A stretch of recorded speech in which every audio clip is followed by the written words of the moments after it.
investigating? Oh, this location has also been cordoned off because the Magic Troop members are currently considered prime suspects. The investigation team is still collecting evidence. The seats were all booked in advance, so we were able to deduce the missing woman's identity by checking the guest list. Sure, it's not like this is confidential information. We will publish it later anyway when we petition the public to help us find the missing person. Her name is Halsey. She's a painter from Fontaine who's made a bit of a name for herself. Apparently, she wasn't a regular at the Opera House, but she'd been feeling some pressure with her work lately, which made her decide to come see the magic show. The Magic Troop members all claim not to know her, and we have looked into her social connections. It seems that she has no personal grievances or conflicts of interest with the suspects. Simply put, she wasn't related to the Magic Troop at all, which matches the features of the previous serial disappearances. Were the victims of previous cases also chosen at random? That's how it seems to us, in any case. Apart from the fact that they were all young women of around the same age range, there really weren't any other connections between them. Okay then. No need to be so formal. If you do happen to see the missing girl, please be sure to contact us. It is of utmost importance that we get to the bottom of these disappearances.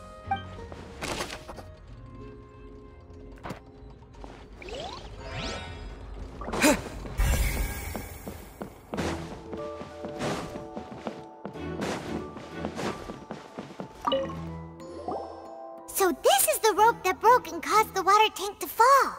The rope looks pretty durable. How can it be burned through so quickly by fireworks? Why are you suddenly so serious, Traveler?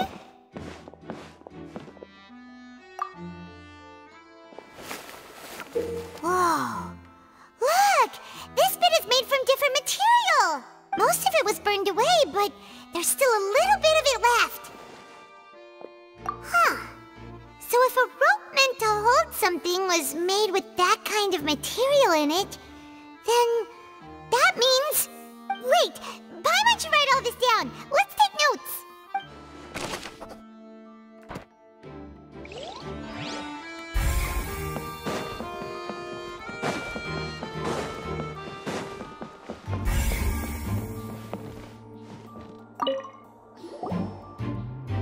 The investigation team has some new findings. Turns out there's an issue with the random number selector after all. See, I told you. What if the machine picked some big guy's seat? You think the murderer would have still made his move then? Sorry to interrupt, but we're helping Linny and Lynette with their side of the investigation. What were you saying about the number selector? There's something wrong with it? You're trying to help them? That'll be a tall order. Linny used the machine to pick a random member of the audience during his performance, right? The lucky girl that later disappeared. Well, we thought there might be a serious problem with the machine, so we had it taken away for further inspection. It turns out that the seat number it picked wasn't random at all. The machine picks that same number every time. I'm sure you already know that you have to make a reservation in advance to get a seat, regardless of whether it's a trial or some performance. In other words, Linny knew who would be sitting where from the very beginning. That much checks out. Linny reserved our seats for us too. Bet you see why I was saying it'd be tough to make a case for Linny. Even though it's bad for Linny's case, Paimon had better write it down.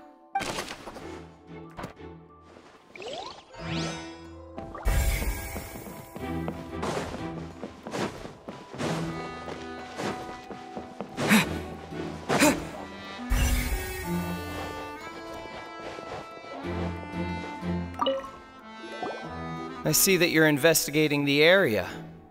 Well, it just so happens that I'm interested too. If you find any new and interesting leads, be sure to share them with me, alright?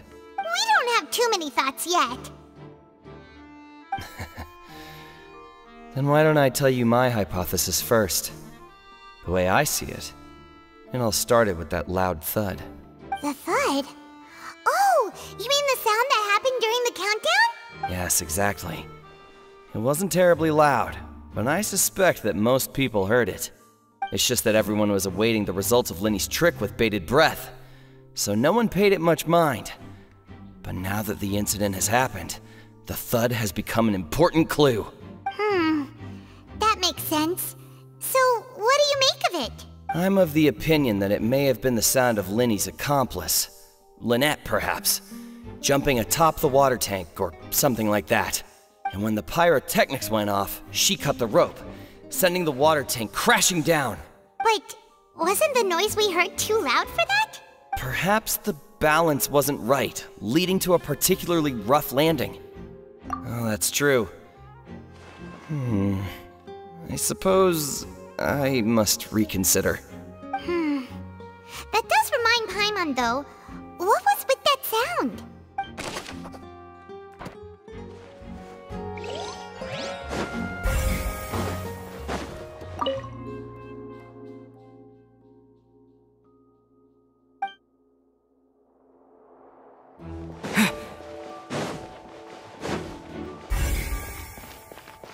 Lenny's still talking to the guards.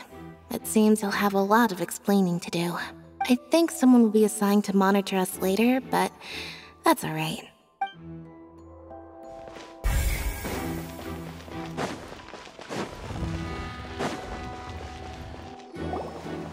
Hey, you!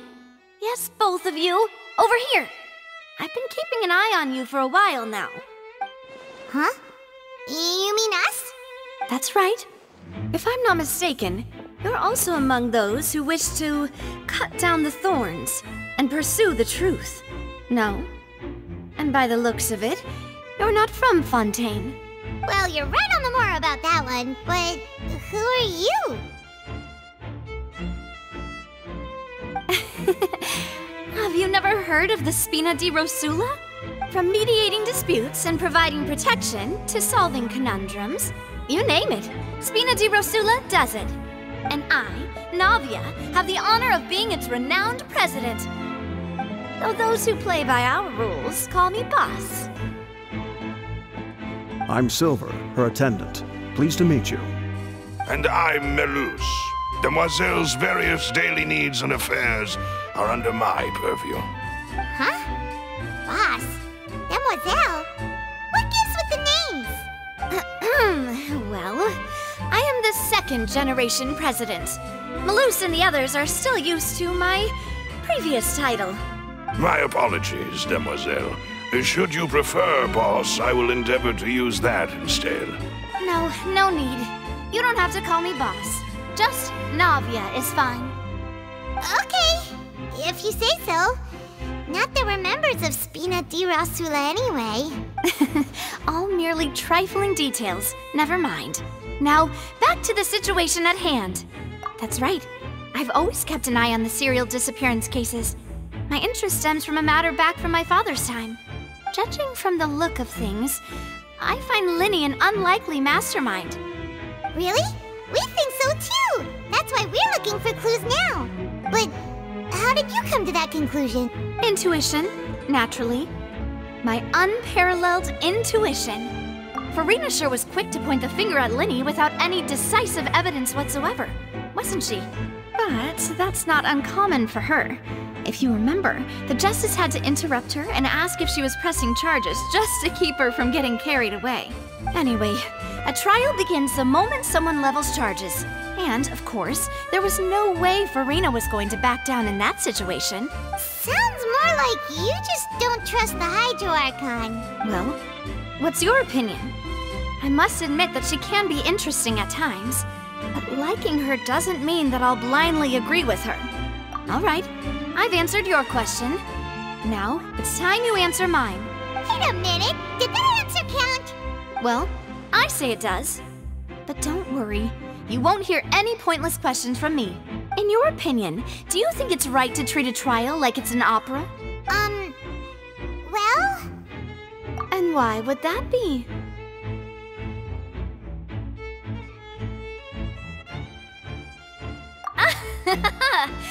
See, Silver and Melus? I told you they'd be different. Most astute of you, Demoiselle. I, too, think that the Traveler's response was most excellent. No matter how wonderful the script or how fervent the audience's expectations may be, the trials that go on stage here must be based in fact. And if that can be done, boss, then...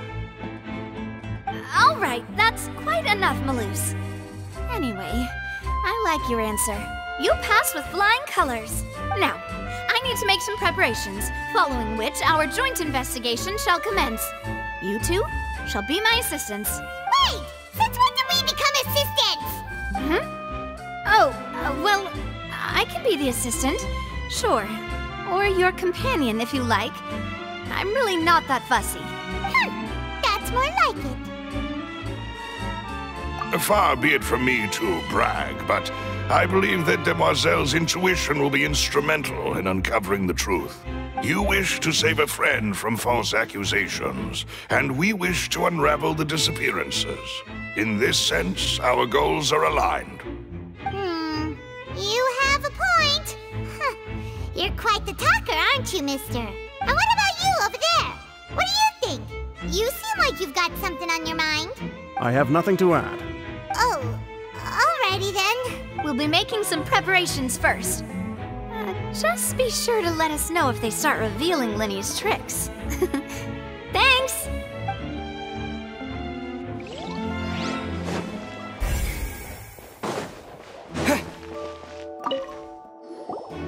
Sorry, but no one can freely enter or exit the Opera House at the moment. If you wish to leave, you must register your identity with us first. No, we're not leaving.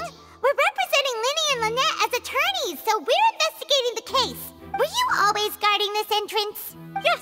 After the Chief Justice gave the order, everyone coming in or out must undergo a strict inspection. So the missing girl couldn't have left from here. At least, not from that point on. I doubt there was much opportunity then either. How can you be so sure, Well, because I was in charge of security near the entrance at that time. I couldn't see Linny's performance from here, which was quite a shame. Just my luck. But still, I did not abandon my post. And I stayed put no matter how loud the applause was. If someone had so much as even approached the door, I would have noticed it, let alone if they had tried to leave. We Melusines are good at that sort of thing, you know. So, it's safe to say the girl couldn't have left through here.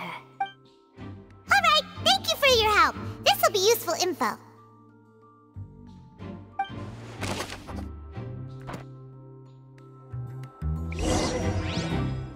We've checked everything of note here at the performance venue. Paimon wonders how Linny's discussion with the guards is going.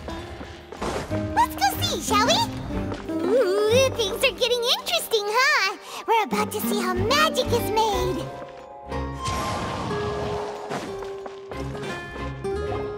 Understood.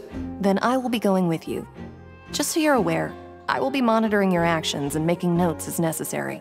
Very good. Thanks for being so agreeable. I'd pull a rose out of my hat as a gift for you if I could. You may spare the pleasantries. I'm just doing my job. You've arrived. Who's this? Me? I'm Spina di Rosula's guardian angel. If you've got a problem, I've got the firepower. Sorry, I got a little carried away there. Call me Navia. I'm a partner of theirs, and will be helping investigate this whole situation. And these are my companions. Would you mind if they join as well? Fine by me. Oh, new helpers? I would be most grateful. Well, let's just say we're tagging along. It's not every day you get to see the secrets behind magic performed on such a large scale. I appreciate your kind interest. Come with me. We'll be heading below stage. Huh? Below stage? Yes, a world of secrets is hidden beneath this magic box, prepared specifically for this switcheroo trick. But before I reveal everything, you should have a look first. Notice anything strange here?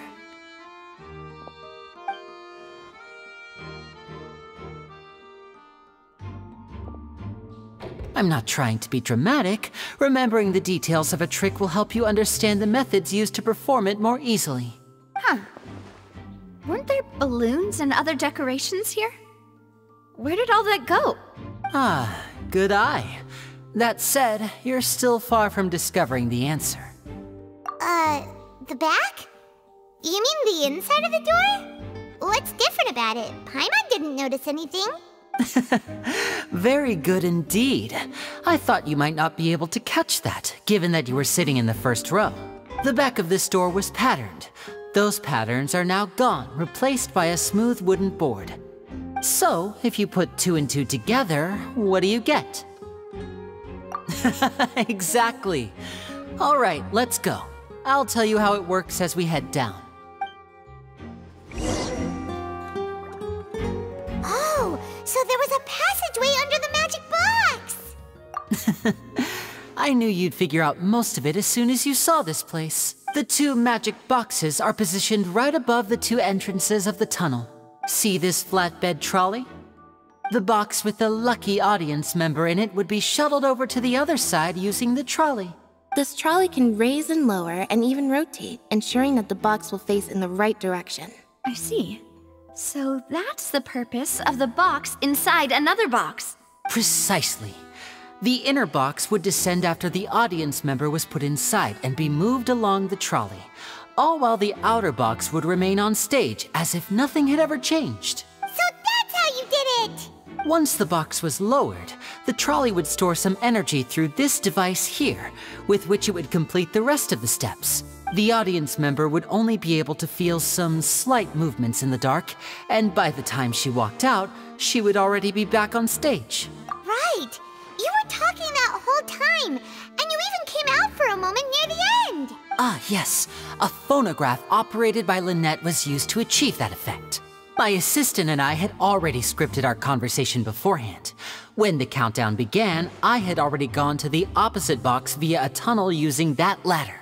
And what about Lynette? Where was she? I was in the mezzanine space in the back of the box. Oh, interesting! That's how we were able to coordinate Linny's lines with the assistant. And, by the way, I was the one who walked out of the box at the end. I mean, we are twins.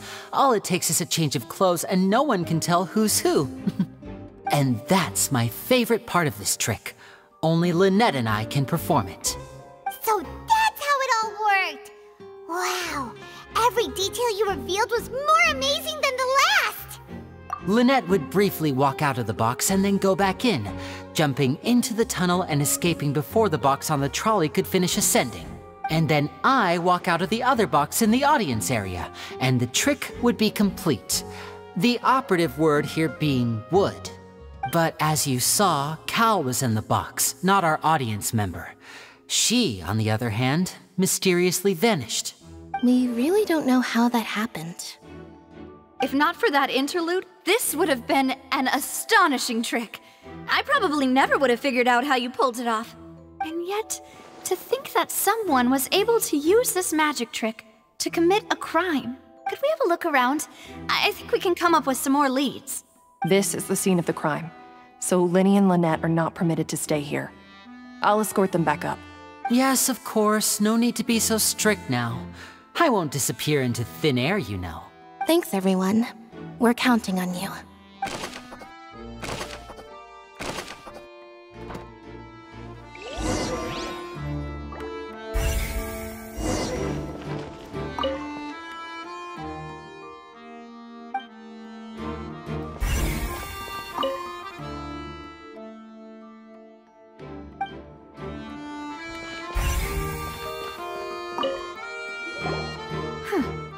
What's this?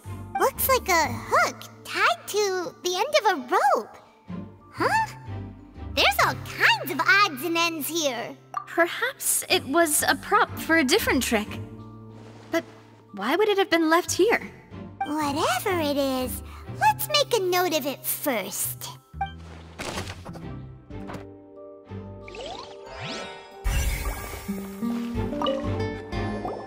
The floor is wet. Please be careful not to slip.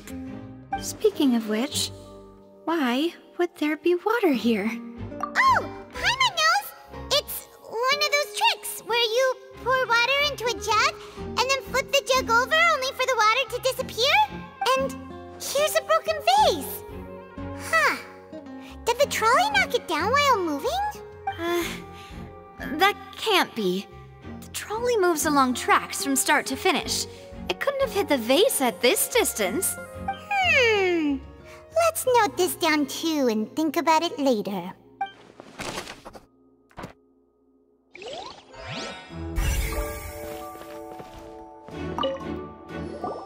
Oh, these are the clothes that the lady chosen from the audience was wearing, right? Her clothes are here, but she's nowhere to be found. Right. And do you really need to do that if you're kidnapping them? Ugh, this is so confusing. Paimon doesn't want to be a detective anymore.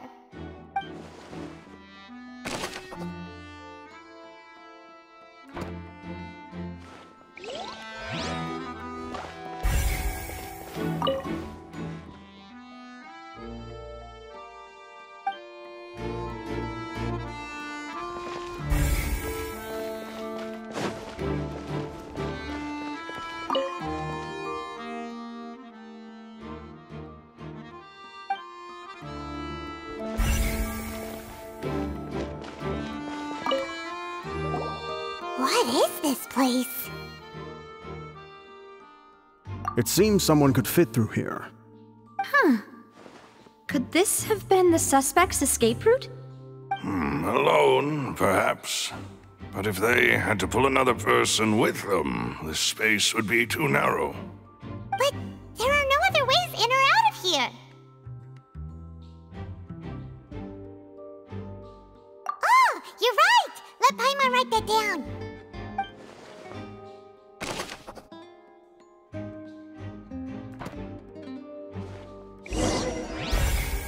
Seems we're just about done investigating down here.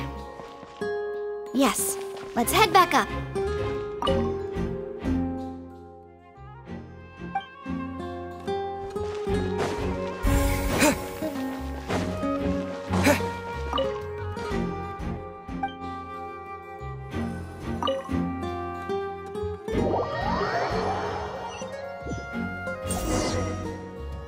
Well, we've ascertained the state of the crime scene. Let's find a place to sort out our findings once Malus returns. It seems to me that there are several things that don't add up here. Apologies for the wait, demoiselle. So, what did the guards say? Did the criminal escape through the vent? They believe the odds of that are very low, since the vent leads to the Opera House's basement. The guards have checked the area carefully. No one left through the basement during the performance or after the incident, and no one was found hiding there. So the tunnels become like a secret chamber then! You know, like the kind you usually see in novels! The plot thickens. Halsey's disappearance and Cowell's death are both quite inexplicable. No wonder Farina was so confident in her accusation. All the current evidence points toward Linny and Lynette. In other words, the charges are very likely to be upheld unless we make some considerable progress. Charges and then trial. So if the charges are upheld, they'll announce a sentence? That's right. This is how a trial goes in the Opera House. During the proceedings, the Chief Justice and the Oratrice will hear statements from both sides. That's right. This is how indemnitium is produced. The statements from both sides, the defenses from attorneys, witness testimonies, and even the audience's emotions will all be projected on the Oratrice. To put it simply, it's as if the Oratrice has its own will, and is a judge in its own right. This also precludes any kind of favoritism on the part of the Chief Justice. Not that this has ever happened anyway. Once both sides have finished speaking, the Chief Justice will make his final decision. This, too, will be used by the Oratrice as a reference. Then, finally, the Oratrice will be consulted by officials.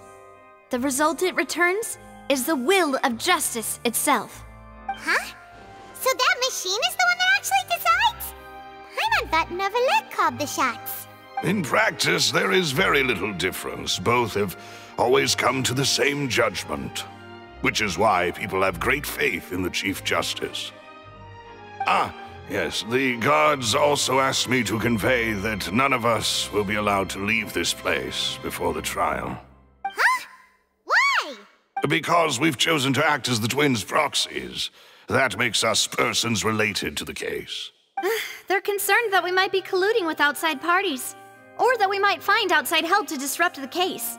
And even if that were not so, it could prove problematic if we happen to spread key information about the case ahead of time. I'm ready to break out at any time. Whoa! There's no need for that! Paimon thinks they have a point. That said, are they providing food? Of course. I just hope you don't mind the lack of options. I'm afraid that catering to all tastes is not in the cards, nor is any guarantee of balanced nutrition. In that case, let's just sort out our findings together here. Pity.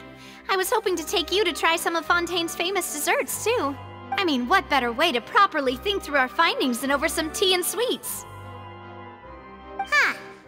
Breaking out suddenly doesn't seem like such a bad idea after all. Just kidding, just kidding. Paimon will still do her best, even if there are no snacks. What do you mean, no snacks? Of course we'll have snacks. If we cannot buy some, then we'll simply make some. Huh? Here? But how? Understood, demoiselle. Everyone, please come with me.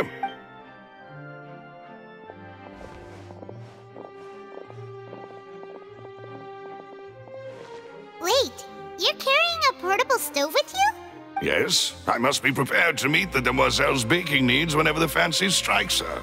I have eggs, sugar, and almonds at the ready. Good work, you two. Then I'll get to it. Please sit tight for a moment. You'll get to taste my awesome snacks soon enough. These three are quite the interesting group.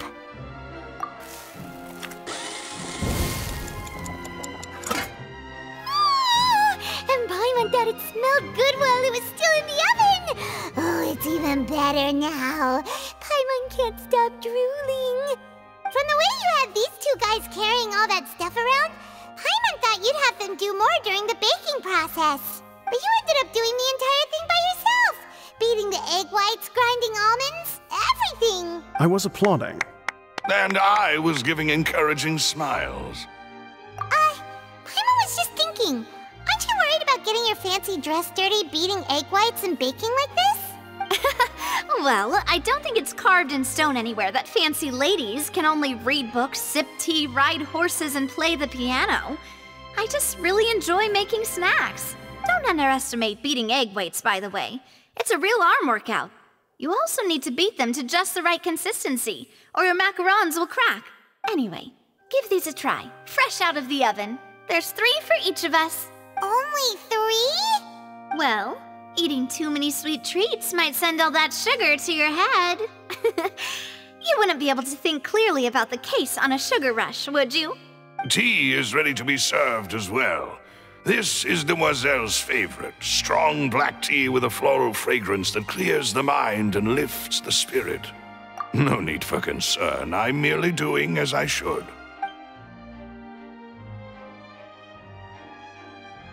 All right then, down to business.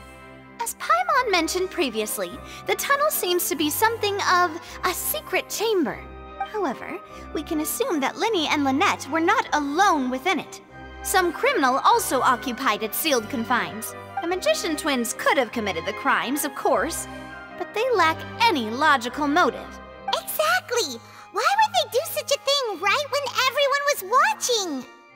The flower vase and the thud we heard during the performance could indicate some altercation between Halsey and the criminal in the tunnel, resulting in the shattering of the vase, the discarding of her clothes, and her abduction. Perhaps the criminal thought that since she was chosen from the crowd, she would be too easy to identify if she was still wearing the same clothes. Paimon thinks that makes sense, but the real trouble is... True. None of the clues we found thus far support the existence of this third person. But the only people left to consider are both technically victims, whether it's the missing girl, Halsey, or poor Cowell. Huh. Could Halsey have secretly made modifications to the magic props in order to murder Cowell before making her escape? That's right. And even if she had tampered with the setup, she would need to understand the entire trick to pull it off. Nor does she have any motive. The guards said that she has never had any dealings with the Magic Troop's members. Were we not thorough enough in our search? From the sound of things, this is turning into an impossible case. amazing though, Navia. They smell great! They're nice and crisp and super sweet! They are my specialty after all. And I see you've already had 5 of them. What? 5? Oh, that can't be right. Paimon only counted 3, honest! Please don't worry about it. At my age, a few less sweets might actually be a good thing. No. Being greedy is one thing, but Paimon knows how to count. Besides, Paimon knows that if she ate too many, then others wouldn't have enough. Wait, even you don't believe Paimon? How could you? If Paimon ate those 2 extra macarons, then may they turn into stone in her stomach! All right, we get it. Well, I suppose one of us might have gotten too engrossed in our chat and eaten them by mistake. No big deal. Malus, set up the stove again if you would. Huh? What are you doing? Making sure everyone gets 3 macarons, of course.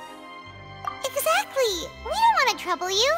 As you wish, demoiselle. And I have the egg, sugar, and almonds. Well, this really is your hobby, huh?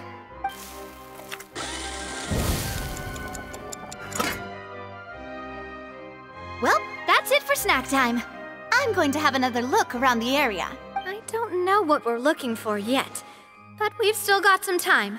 As attorneys, I suggest the 2 of you think the case over again. It would be awkward if you got all tongue-tied on stage during the trial. All right, thanks for your help, and for the snacks. It was nothing. A small task for the Spina di Rosula. Silver, Malus, it's time to go. I'll be back if I find anything new.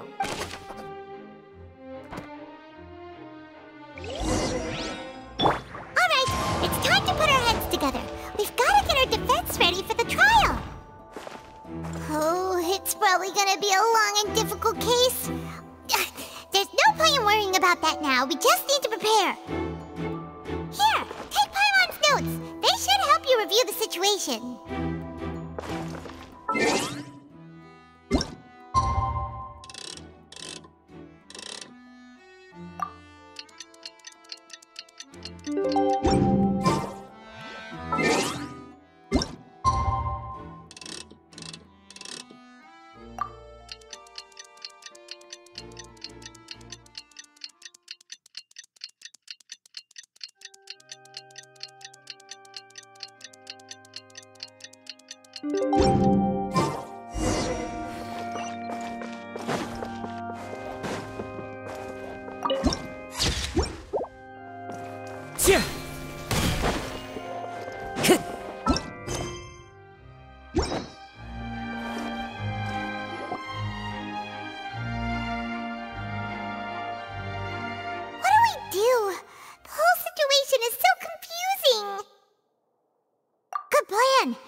Or another. Just relax. Even if everyone else suspects Lenny and Lynette, at least we will be supporting them from the stands. Besides, I doubt Farina understands any more about what happened than we do. Thanks, Navia. Well, we'll be going then. Best of luck to you.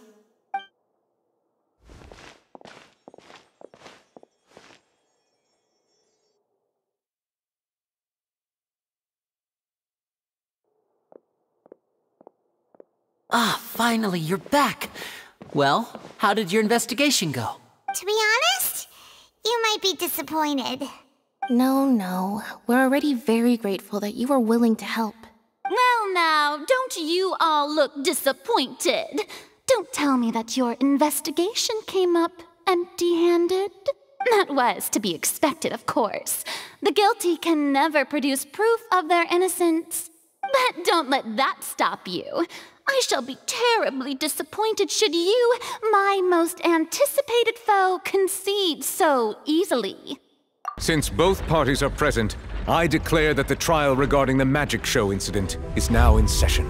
Firstly, in order for the audience to understand the causes and results of the incident, could we please have Mr. Linney explain the trick? Yes, of course. I will explain while Lynette demonstrates on stage. All the necessary items have been prepared. Thank you, Mr. Linney. In that case, I take your statement to be that you ran to and remained hidden within the magic box in the audience stands once the trick began, and thus could not have committed the crime. Is this correct? Yes, that's correct, Your Honor. In that case, I call upon the prosecution. Lady Farina, do you wish to refute his statement in any way? Why, of course I do. Allow me to take the first shot and break this case wide open. Mr. Lenny is clearly lying. There is no way you could have been in the box the whole time if you were to abduct Halsey and murder Cowell. In fact, I'd say you were hardly in that tunnel at all. That is simply your hypothesis based on the presumption that I'm guilty. Oh, is that so? And if I may ask, what did you hear while you were inside your box? The roaring countdown of the crowd, of course. That's how I kept track of the time and built anticipation for the finale.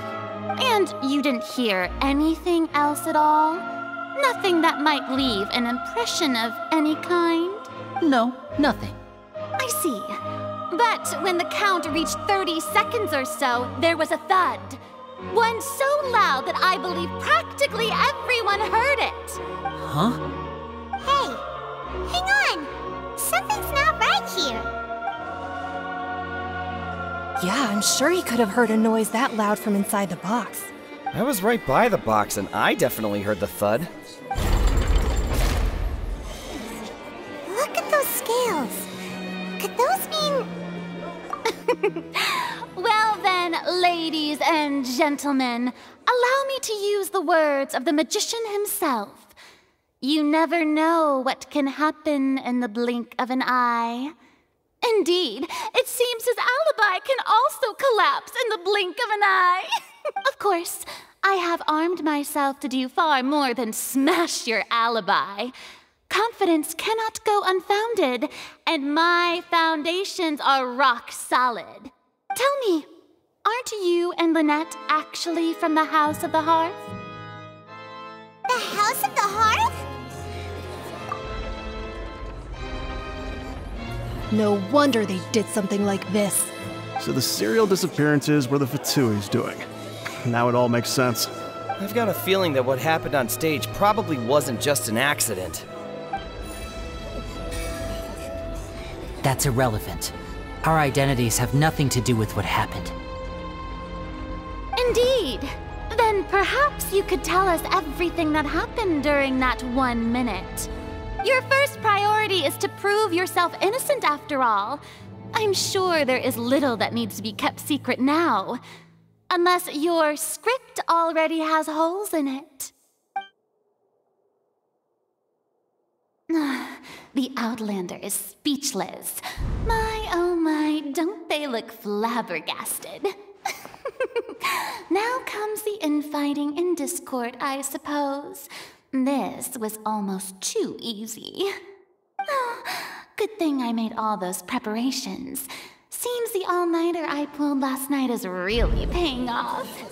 Hey, Linny, why didn't you tell us this before? Order! Order! Mr. Linney, allow me to re-establish the facts. Lady Farina has raised 2 points.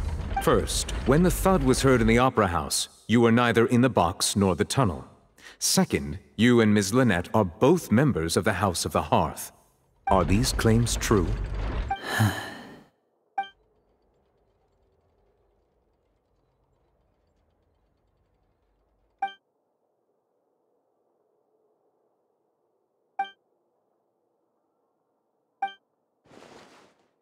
Please answer my question, Mr. Linney.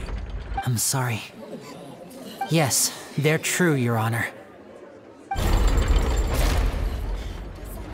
I knew it! Well, that's it. We might as well move on to the sentencing already. What should we do now? Granted. In that case, what is your request? Is that really necessary? They're already as good as guilty. The defendant deceived their own attorneys. What is there left to discuss? Order! Order, I say! Your request is reasonable, and we shall adjourn. This trial will reconvene in 1 hour. So you would stick to Mr. Linney's defense even after knowing what you do now? You certainly have more professionalism than I thought. In that case, my dear audience, let's allow the joy of victory to steep for a little while longer.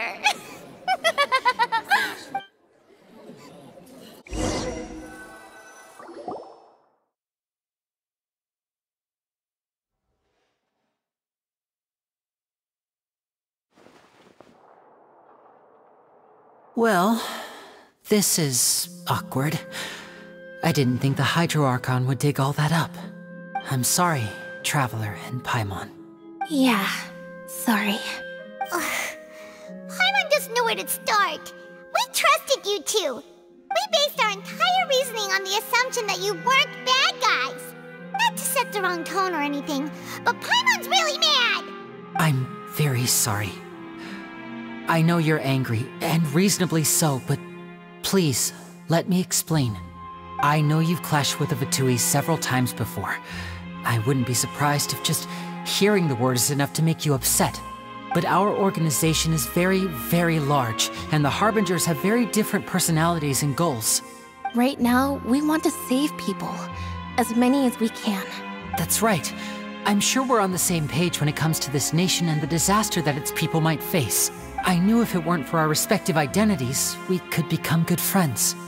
That's why I didn't wish to flat out lie to you, but chose to hide some details instead. The truth is very important, but being completely transparent about everything would see us spending more effort than we need to. Right. So, you be the judge. Heck, if I were you, I fear that I'd even struggle to trust me at this point. You met a Fatus who works as a magician, a trickster by trade.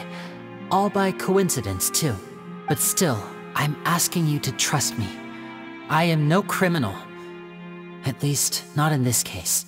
Sorry. Please forgive us. Well, you both say that, but... Right.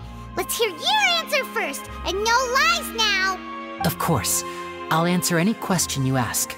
We've been trying to find out how the Oratrice operates. We want to know why it has consciousness. Why can it deliver sentences accurately? During our investigations, we learned that the machine's core is beneath it. From that moment on, Lynette and I have been designing this box swap trick, with the objective of getting close to the core. Is that why you needed a whole minute? That's right. In truth, the audience would take about 75 seconds to count down from 60, while I would only need 15 to get to the opposite box. So, after jumping into the tunnel, I accessed the Opera House basement via the vent, and went to investigate the room in which the core is stored. That air vent was created during the construction of the tunnel specifically to execute this step. Well, nothing. As soon as I reached that room and was about to investigate, I heard someone's voice. Which should have been impossible, of course. I was quite certain that I was the only one in the room. That voice seemed to recognize me and tried to speak to me. I chose to err on the side of caution and retreated the way I came. On the way back, I saw the broken vase and the clothes on the ground, but the countdown was almost finished, so there wasn't time to give it any thought. After that, the homicide occurred just as you saw. Well, that explains why you didn't hear the thud. Because of that prophecy I told you about, of course. We must know all we can about this nation's secrets in order to deal with that prophesized crisis. That's the only way we can save everyone. So, there you have it. The whole truth. I swear, I didn't hide anything from you this time. It was never my wish to proceed under this cloud of mistrust either. But like I said earlier, you can be the judge. If you want to leave because you don't trust the Fatui, there's nothing I can do to stop you. Well, Traveler, you decide. Paimon will follow your lead however you choose.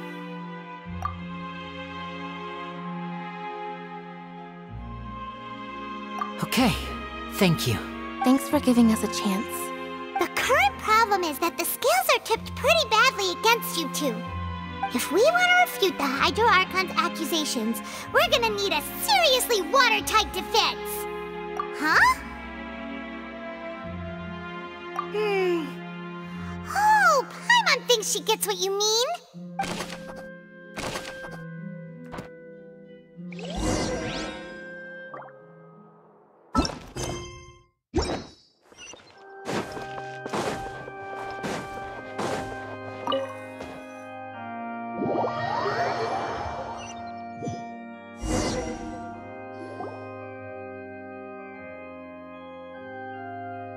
Both parties have returned to their positions. Let us continue the trial. When last we left off, Mr. Linney acknowledged the new evidence presented by Lady Farina as fact. Therefore, Lady Farina may continue stating her reconstruction of the events. Ugh, that took long enough. Now then, if everyone would lend me their attention, at this stage, let's revisit that scene from Linney's perspective.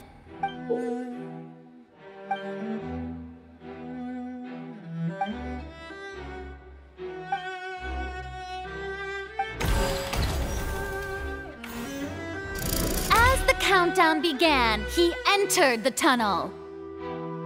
When the flatbed trolley passed, he opened the box and got into an altercation with Halsey, which caused the loud thud. He did not realize that this sound could be heard by everyone in the opera house, which is why he claimed earlier that he could not hear the sound. Finally, he used the vase to knock her out, before making her change clothes to prevent others from recognizing her. At this time, Cowell arrived in the tunnel, having heard that strange noise, and caught Linney red-handed. So Linney proceeded to knock him out too before stuffing him into that box. Afterward, Linney passed the unconscious Halsey to his accomplice through the magic box in the audience stands, before operating the devices such that Cowell's death would be ruled an accident. And there you have it. That's the truth behind what happened. Does the defendant's side have any objections to Lady Farina's description of the events? The key to refuting Lady Farina is the order of events, what Linney experienced and what he saw.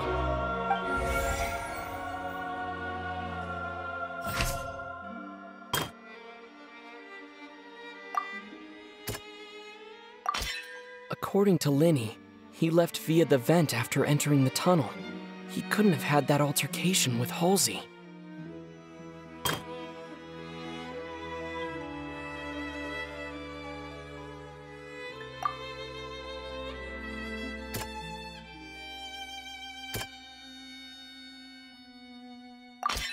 Linney went to the room that contains the Oratrice's core.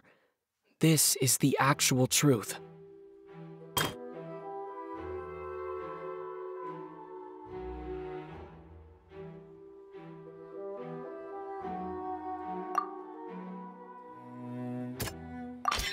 Linney did not take part in the underground altercation. He only witnessed traces of the aftermath. Attention! Ace Detective Paimon has something to say! When the countdown started, Linney did indeed go into the tunnel. But he immediately used a vent to access the Opera House basement, which is where the underground core of the Oratrice is stored. Once he reached that area, he heard a voice in what should have been an empty room. Since he felt something was amiss, he returned immediately. The crime scene had already developed by the time he reached the tunnel again, and in order to complete the magic trick, he did not remain there for any length of time. Finally, he reached the surface, and that was when the accident happened from his point of view. Therefore, he's innocent!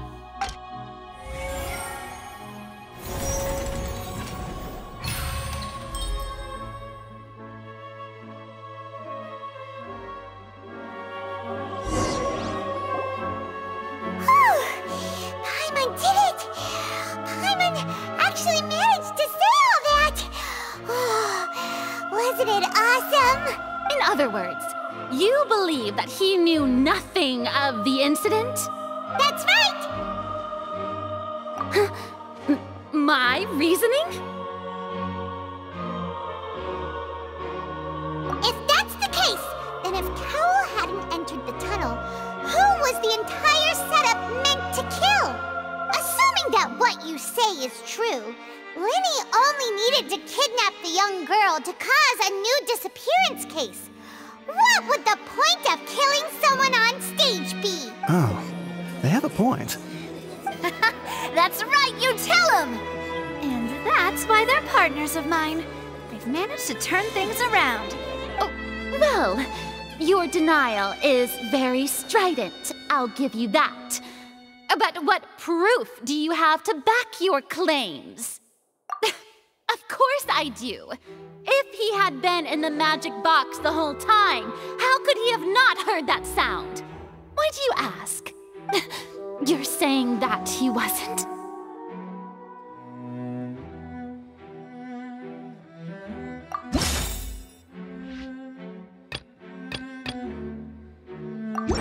That's right! Lenny wasn't in the box or in the tunnel. That's why he didn't hear anything strange during the performance. This means that when the crime happened, Lenny had already entered the basement via the vent. The same clue you used to disprove his alibi has now become the best proof! Ha ha! How do you like that? Well played. To think you'd use such logic. Well then, if it wasn't Lenny who committed the crimes, then who was it?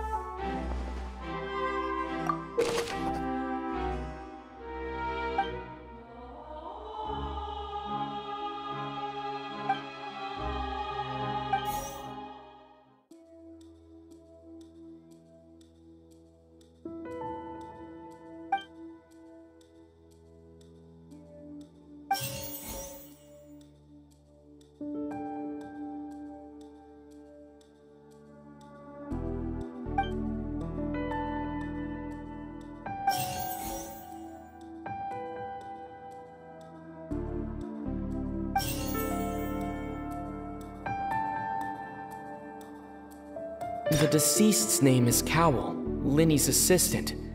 He would have been able to tamper with the equipment.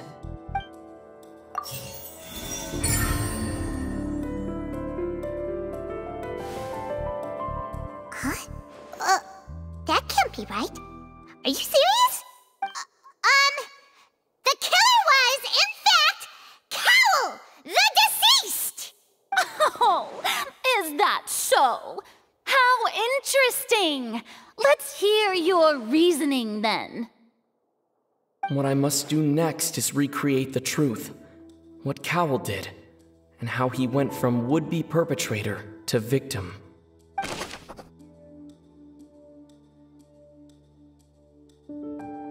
No one entered or left the Opera House through its entrances. So where would the criminal have wanted to take Halsey? The deceased's name is Cowell, Lenny's assistant. He would have been able to tamper with the equipment. Halsey's clothing was in the tunnel, so there must have been some fear that she would attract attention. The sound we heard may have come from a clash between the missing Halsey and the criminal. Lenny was not in the tunnel at that moment, which gave our criminal ample time. It would have been tough for both people to fit into that vent. They would likely have bumped into Lenny as well. Lenny was not in the tunnel at the sound we heard may have come from... The deceased's name is Cowell.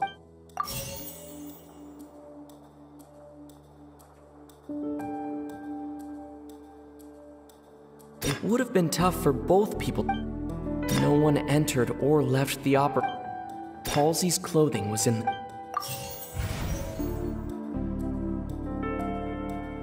No one entered or... It would have been tough for both...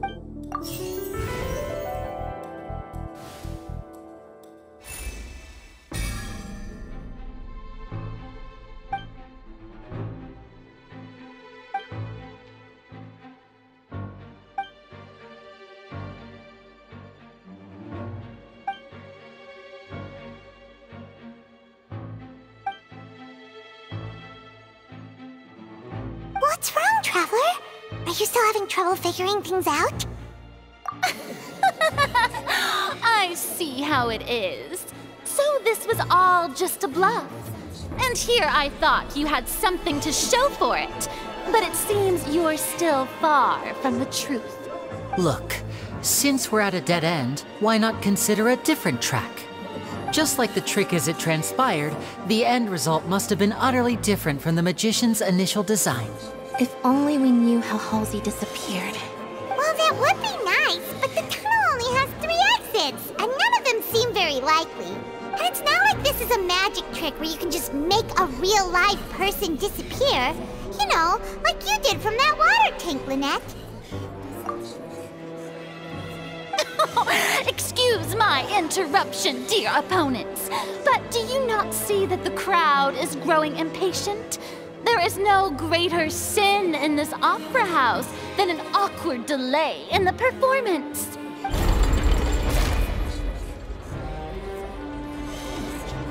If the defense is unable to make further effective arguments, we will move on to the next stage of the trial. Linny was not in the tunnel at that moment, which gave our criminal ample time. The sound we heard may have come from a clash between the missing Halsey and the criminal. The deceased's name is Cowell, Linny's assistant. He would have been able to tamper with the equipment. The vase was not broken by chance. It was used to cover important evidence. The water.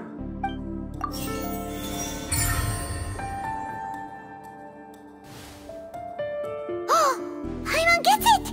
It all comes together if Halsey disappeared instead of being kidnapped. Lynette escaped from the water tank, vanishing gradually and leaving only clothes behind. If there's a similar method where a person could be transformed into water... Oh, just a moment, please. I do hope you know how preposterous you sound at the moment. How could a person ever be transformed into water? This is reality we're talking about here, not some magic trick. Must we really? I should think that of anyone. Your friend Linny already knows this truth very well.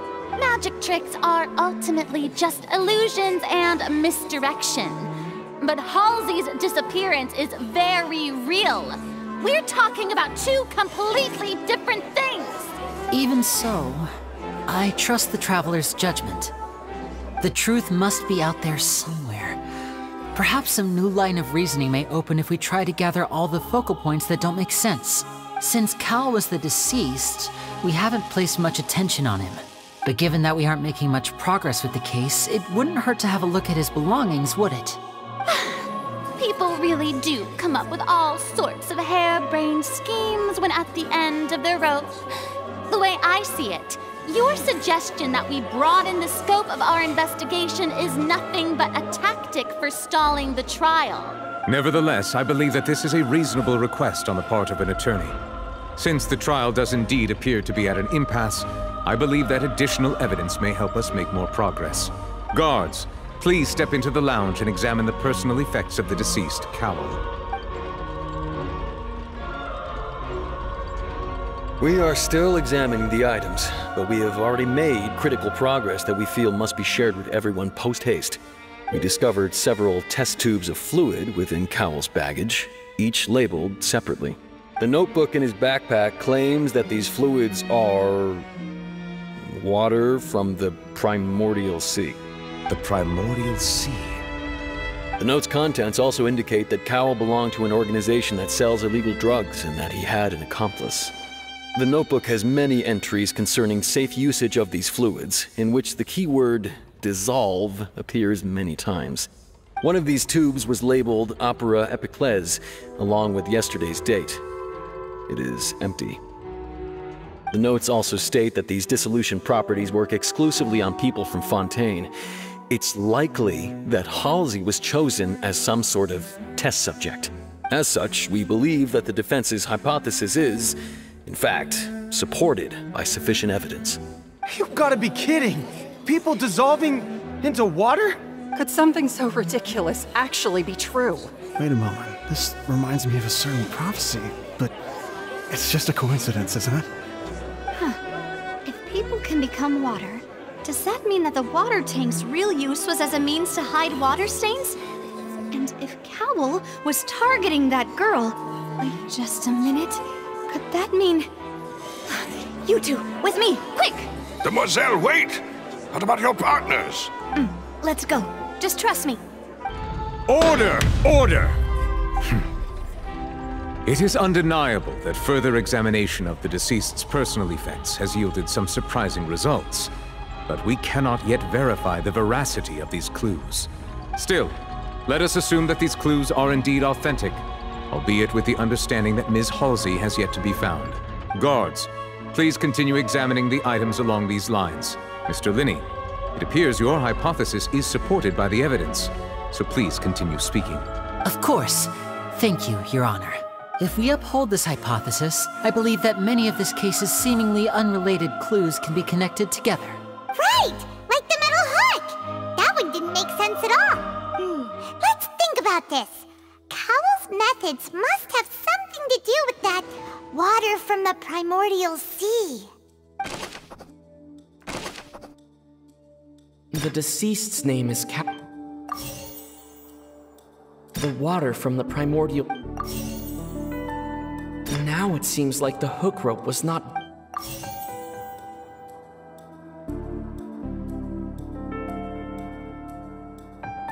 Lynette was in the magic box on stage the entire... I remember there was something else within the...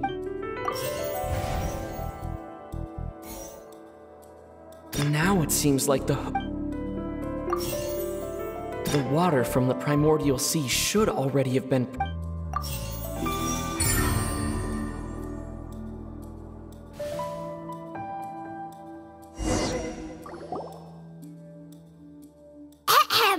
It's Ace Detective Paimon's time to shine again!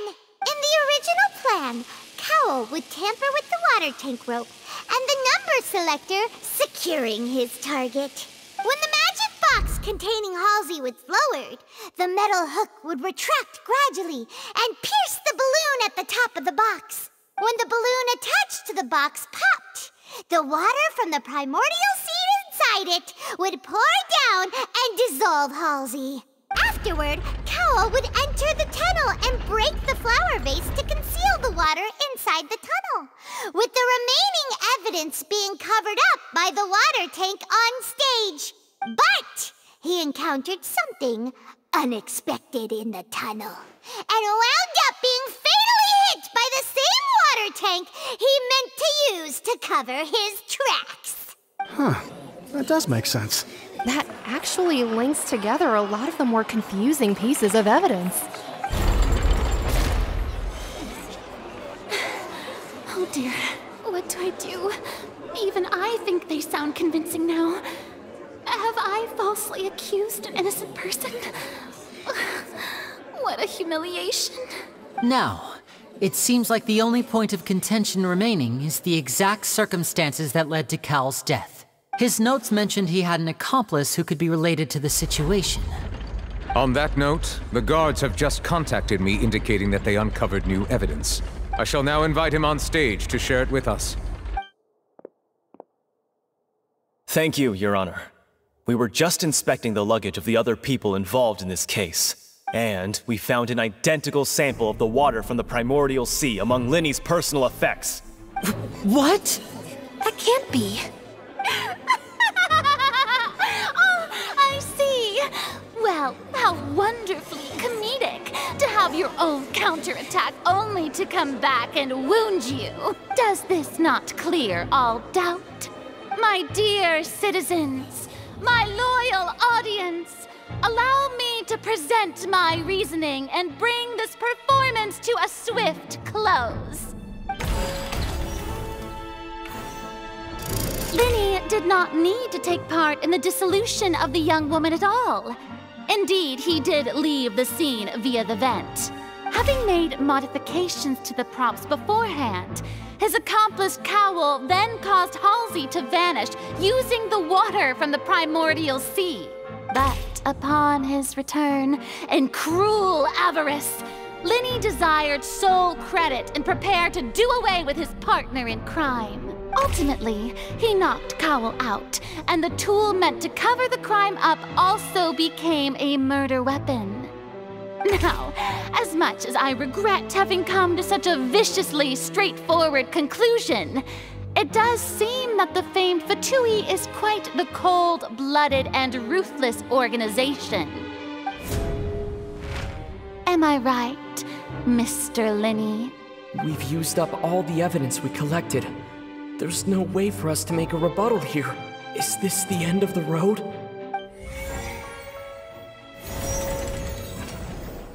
Oh no! Paimon can't think of anything either. It doesn't look like there's any way around this. Seems using the water as new evidence was too good a move. Why did this have to happen now? I think we've all seen enough now, and we have ample witnesses to my flawless reasoning. I believe this is indeed the finale. Now then, my good, noble Chief Justice, should we not, in your view, move... Excuse me, everyone, but I must interject. Miss, I must ask you not to shout, and to respect the ongoing legal proceedings. Oh, come on. Don't be hasty. I have a good reason for interrupting, you know. Now, would anyone here like to take a little break from all this debate and see a little magic? I'll show you an amazing trick. One that can bring a young woman who has disappeared back in the flesh, right before your very eyes. Please, do the honors, Mr. Linny, if you would be so kind. What in the world is she saying? No offense, miss, but miracles like that are beyond my scope as a magician. Come on now, don't be silly. Magic is all about misdirection, isn't it? It often conceals the truth while presenting a fascinating illusion. But once everyone believes the illusion, can't magic reveal the truth to them once again? And wouldn't such a trick be the most marvelous finale to today's performance? Come on, Linny and Lynette, give it another go. Don't worry. Spina di Rosula has made the necessary arrangements on your behalf. But as the magic makers and stars of the show, I think I should leave the final performance to you. I understand.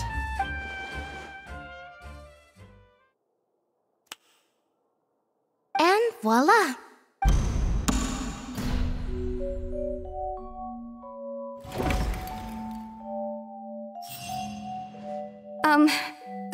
Sorry for the interruption.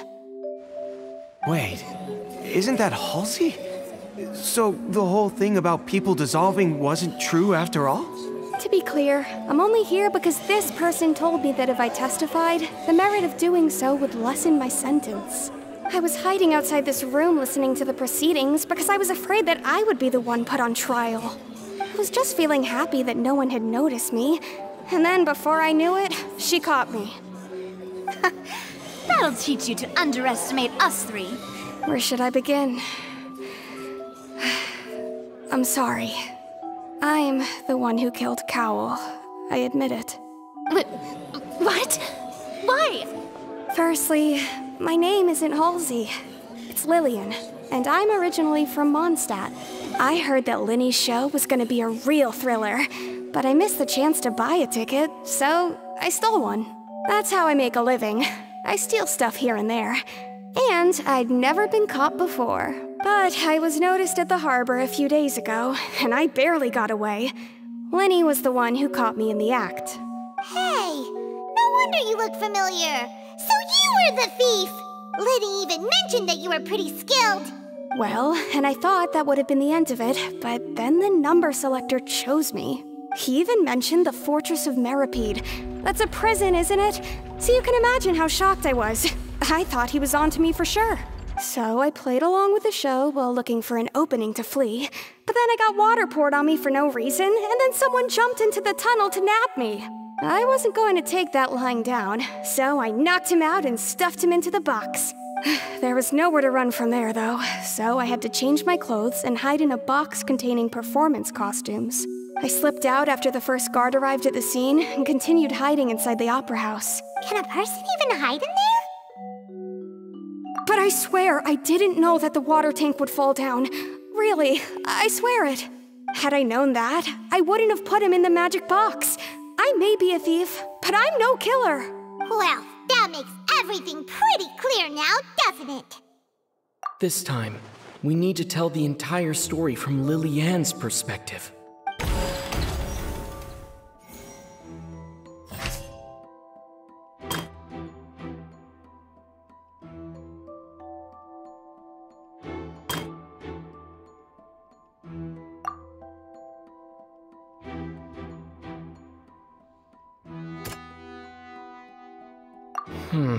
Seems this won't produce a particularly effective rebuttal. The strange sound wasn't from a fight.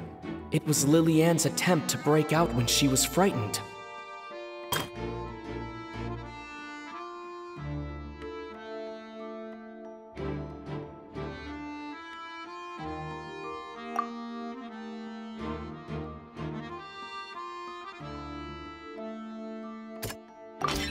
The flower vase was not broken to cover anything up, but was smashed during the struggle between Lily-Ann and Cowell.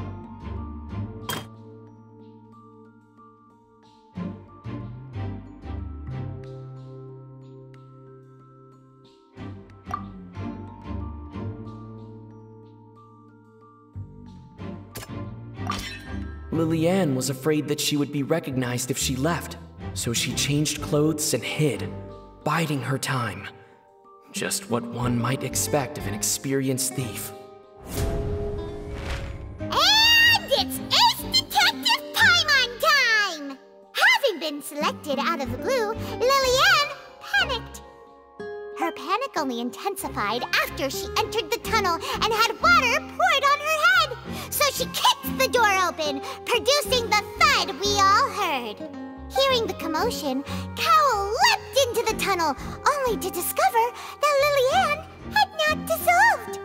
He did not know that Lily-Ann was not from Fontaine, but was a thief who made her way in by stealing a ticket. Mistakenly believing that the water from the primordial sea needed time to take effect, he tried to force Lily-Ann back into the box. The two broke the flower vase during the struggle, but Lily-Ann came out on top, knocking Cowell out and putting him in the box. With no way of escaping, she changed her clothes and hid in the costume trunk until the performance ended.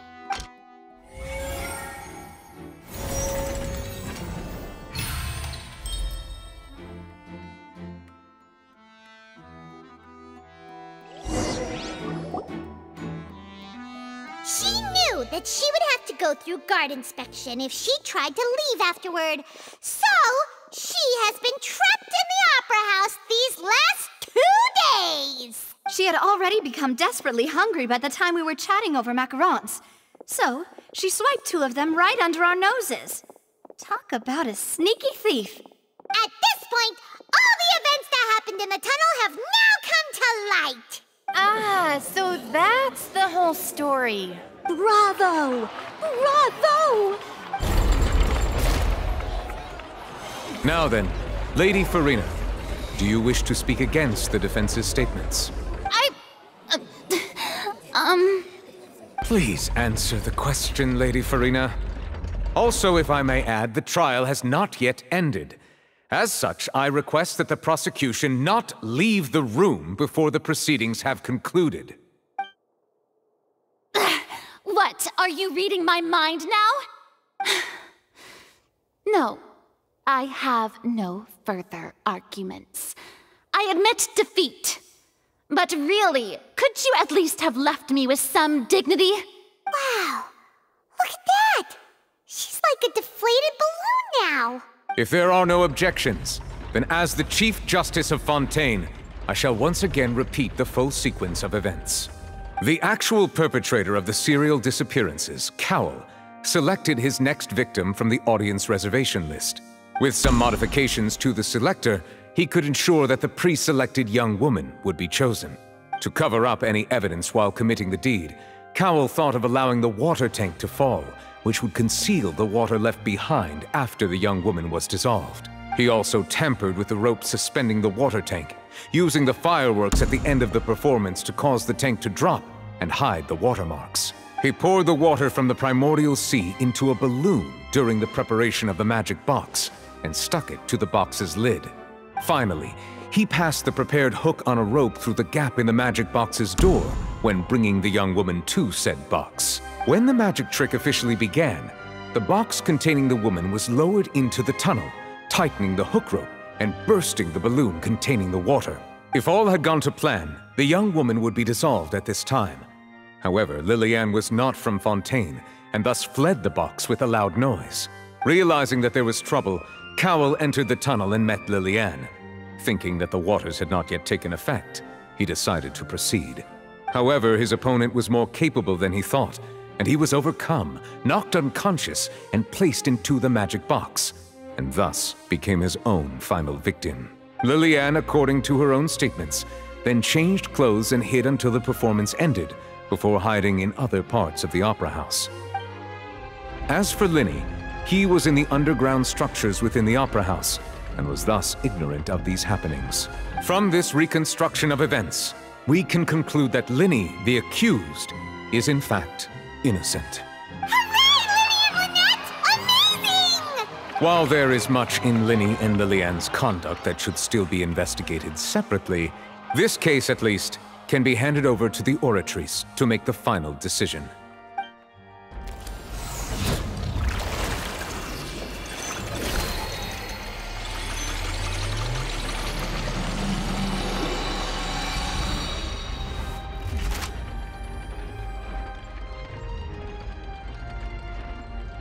As such, Linny and Lynette are officially declared not guilty.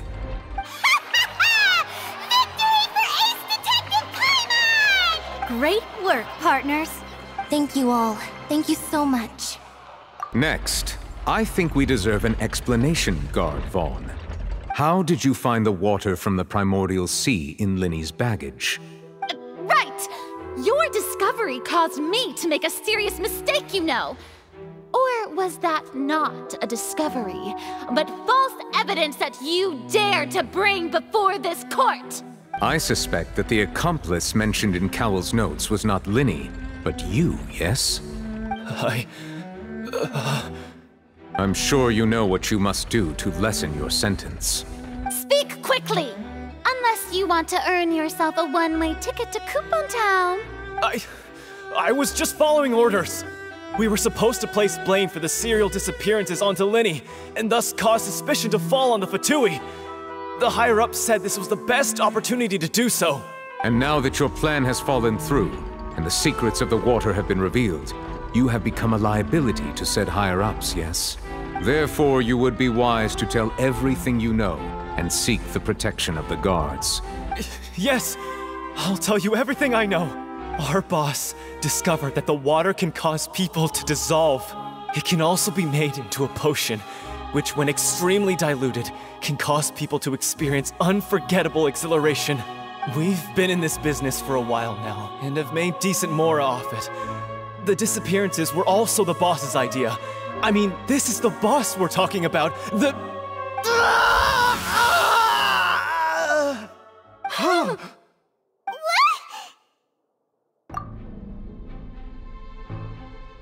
And now he can no longer talk. Such ruthlessness. I shouldn't have expected any less of them. An outrageous act. All present, please submit to inspection immediately.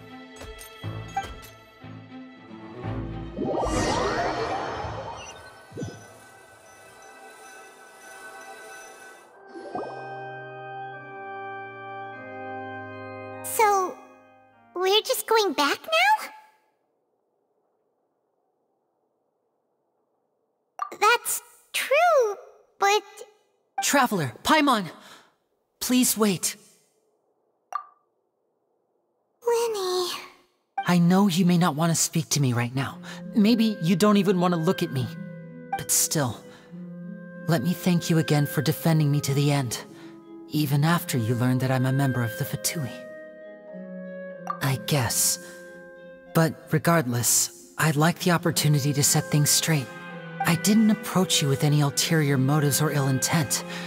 I've spoken to you as myself, just plain Linny this entire time. As for why I'm a Fatus, it's because the goals of the House of the Hearth align with those of an orphan like me. That's all. That was how Father, who you might know as the Knave, approached recruiting us back then too. The Knave?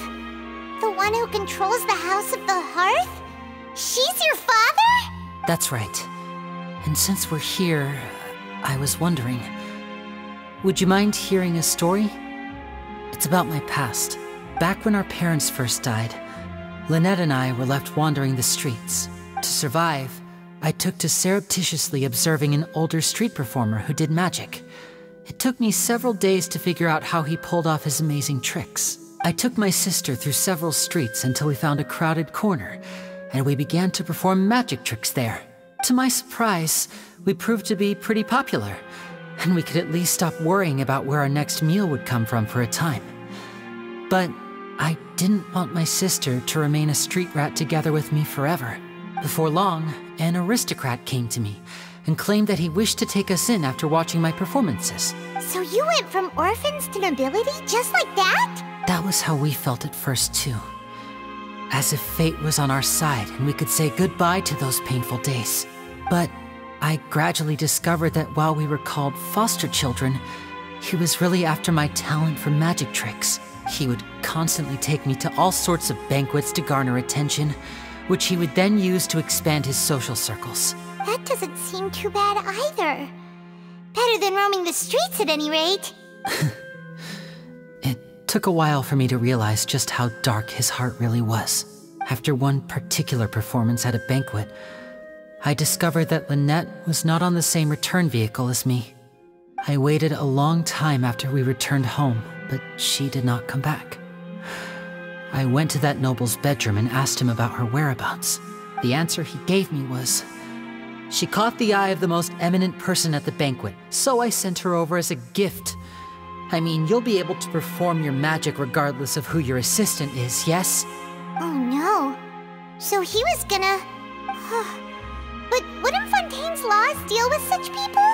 As far as outsiders are concerned, this is a relationship akin to adoption or foster care, and they have their ways of escaping the eye of the law. I managed to ferret out the location of the mansion of that so-called eminent person and hurried through the night. But by the time I leaped over the walls, avoided the guards, and made my way in, all I saw was the moonlit ground covered in blood, and the knave standing there in the darkness. So, she'd already taken care of that guy. That's right. She had rescued my sister before she could come to any harm, and had even discovered several girls hidden in a basement, all of them orphans. Father, the knave, might have seen something in me, and so she made me an offer. The House of the Hearth welcomes you, for your interests align with ours. Here, none will ever betray you. Indeed, betrayal shall never be permitted here. I was hesitant to trust her.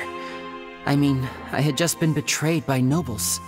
But she was also quick to destroy the noble who had taken us in at first, giving us back our freedom.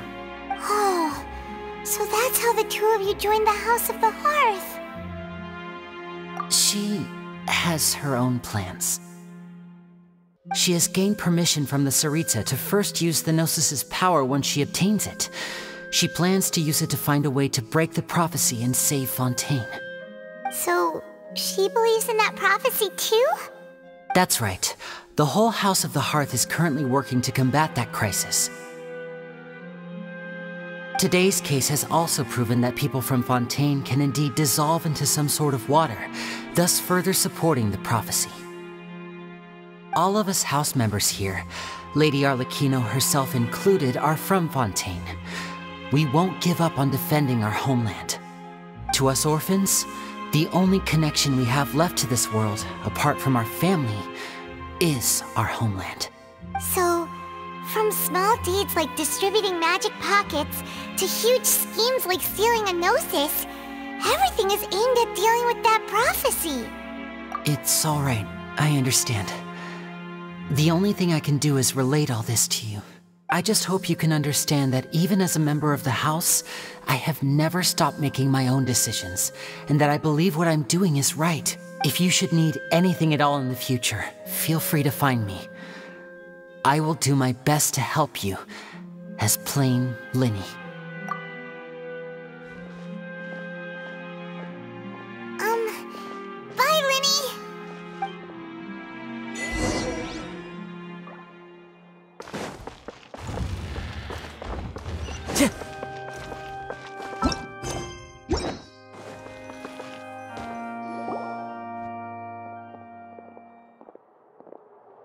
Hey there. was with the disappearing act you pulled right as the trial ended. Were you looking for us, Navia? Well, this whole thing isn't exactly over, is it? I do feel that we're getting closer to solving the serial disappearances case, though. Don't you think so, too? Huh? What's wrong, my dear partner?